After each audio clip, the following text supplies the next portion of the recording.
है, एक अनुव्रत है जो गृहस्थ अवस्था में हम प्राप्त करके 12 अनुव्रतों को धारण करके हम प्रतिमाधारी बनते हैं। प्रतिमाधारी।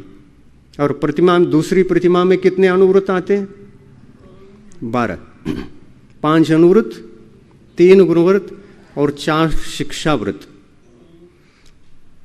ये 12 अनुव्रतों को धारण करने वाला श्रावक यदि पंचम गुणस्थान में है तो वह द्रव्य अनुव्रत और भाव अनुव्रत दोनों से युक्त है। भाव अनुव्रत इसलिए है कि उन्होंने अप्रत्याख्यानावर्णी कषाय के उदय को हटा दिया है, इसलिए भाव अनुव्रत है। और 12 अनुव्रतों का अनुष्ठान वह कर रहा है बाह्य रूप से, इसलिए 12 अनुव्रतों का सद्भाव है। इस प्रकार द्रव्य अनुव्रत और भाव अनुव्रत के माध्यम से वह धार्मिक बनता है। पंचम गुण स्थान वाला धार्मिक श्रावक इसी को कहते हैं, जिनका नाम नैष्टिक श्रावक है। और चतुर्थ गुण स्थानवर्ती, जिनके पास प्रतिमाएं नहीं हैं, जिनके पास प्रतिमाएं तो एक भी नहीं हैं और वह केवल सम्यक दर्शन को धारण करने वाला है, तो उनको पाक्षिक श्रावक कहा जाता है।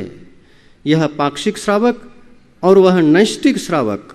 इस प्रकार पाक्षिक श्रावक जब नैष्टिक श्रावक बनता है और नैष्टिक श्रावक से अंतिम सीढ़ी चढ़ता है तो साधक श्रावक बनता है।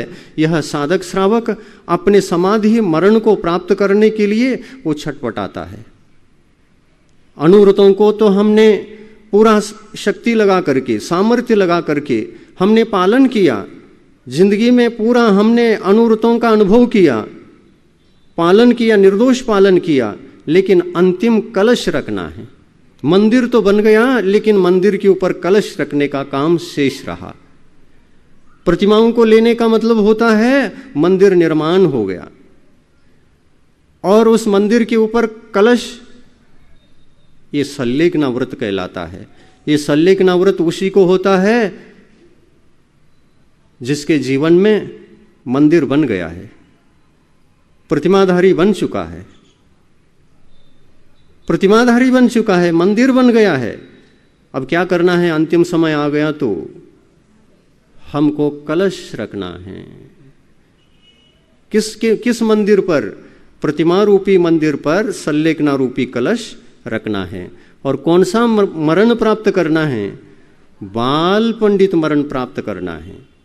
अनुव्रतों से युक्त पंचम गुणस्थान में जो मरण होता है और कलश रखने के बाद जो मरण होता है, उस मरण का नाम है बाल पंडित मरण। और यह बाल पंडित मरण संसारी जीवों को अनादिकाल से एक बार भी नहीं हुआ।